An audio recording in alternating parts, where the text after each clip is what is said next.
сарнавишти қаҳрамонҳои асосии филм баҳри шумо қисса мекунем. кадоме аз онҳо зинда ҳастанд ва кадомашон аз ҳаёт маҳрум гаштанд.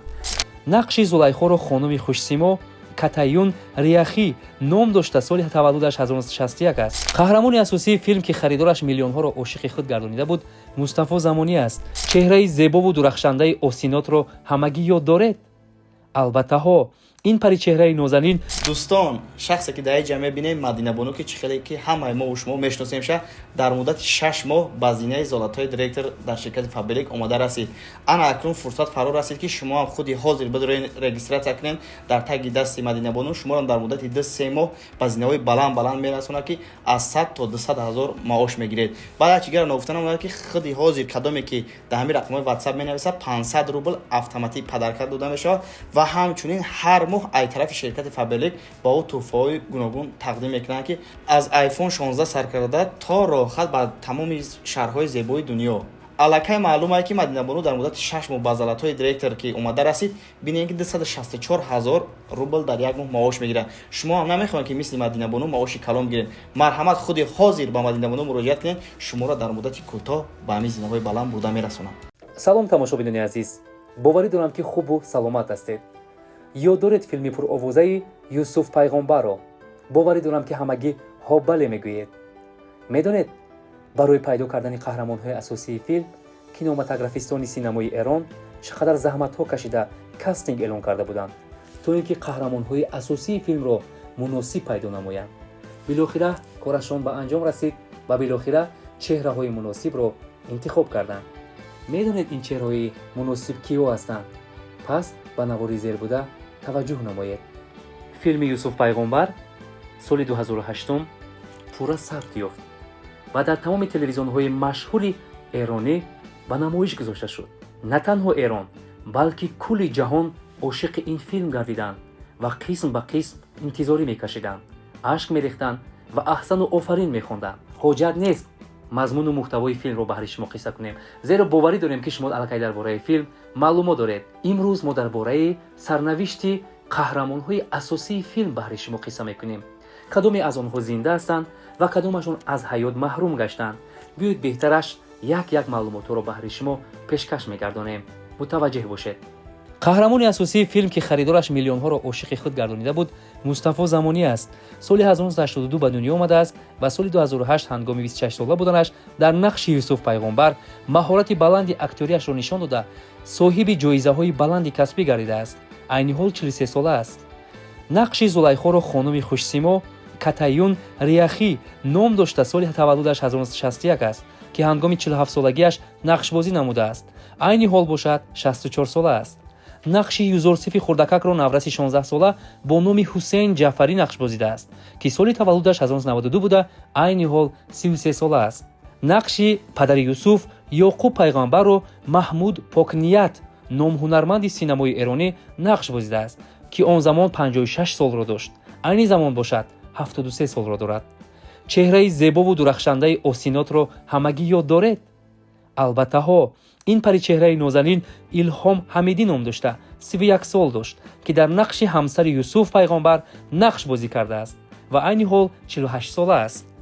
медонед нақши кали Путифоро кӣ бозида буд? Дегхан бозидааст, ки 48 сола буд он замон ва айни замон бошад 65 сола аст.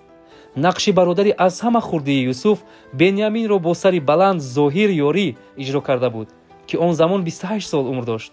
айни замон бошад 48 сола аст. нақши шоҳи калони Аминхотубро Ҷонбахш Султонӣ бозидааст, ки он замон 57 сол дошт ва ҳоло бошад 74 сола аст. нақши Ҷабраилро Ардалан Шоҷа бозидааст, ки 46 сола буд ва ҳоло бошад 63 сол дорад. нақши шайтанро Маҷид Сайёдӣ бозида буд. ӯ 32 сол дошт, ҳоло бошад 49 сола аст. нақши аммаи Юсуф пайғамбарро Феқҳе бозида буд, ки номи асосияш Зуҳра Сайёдӣ аст, ки он замон 55 солро дошт ва ҳоло бошад 73 солро дорад.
комил дорем ки филми пуровозаи Юсуф пайғомбар то ба ҳол дар рӯи дунё тамошобинаш кам нест.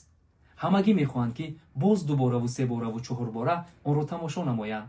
воқеан филм хеле ҳам ҷадид аст ва аз тамошояш кас сер намегардад. имрӯз мо аз худи филм не, балки аз зиндагии қаҳрамонҳояш ба шумо маълумот додем. боз дар бораи кадом чеҳраҳои маъмулу маъруфи филмҳои машҳури дунё донистан мехоҳед? дар зери комент нависед. мо дар наздиктарин фурсат баҳри шумо аз канали меҳробро маълумот медиҳем. тансияту хотирҷамъ бимонед.